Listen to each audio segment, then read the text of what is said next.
আজকে আমি চুলের জন্য যে রেমেডিটা বানিয়ে আপনাদের দেখাতে চলেছি, ওটা মাখার পরে আপনাদের কিন্তু 1 সপ্তাহের মধ্যে চুল পড়া বন্ধ হবে এবং চুল দ্রুত বেড়ে যাবে। তার সাথে চুলের গোড়া মজবুত হবে আর চুল হবে সিল্কি অ্যান্ড শাইনি। তার জন্য আমি কি নিয়েছি আপনারাই দেখে নিন। এই হেয়ার সিরামটা বানানোর জন্য নিয়েছি ফ্রেশ কারি পাতা, 1 চামচ মেথি, 1 চামচ কালো জিরে।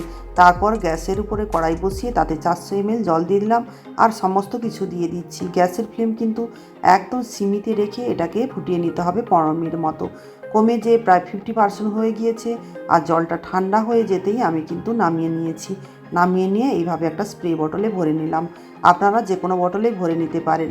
আর এইভাবে চুলে ঠিক স্ক্যাল্পে আপনারা লাগিয়ে নেবেন। প্রত্যেক দিন লাগাবেন আর রাতে যদি লাগান সবথেকে ভালো ফল পাবেন। আর পরের দিন নর্মাল জলে ধুয়ে নিতে পারেন কিংবা শ্যাম্পুতেও ধুয়ে নিতে পারেন।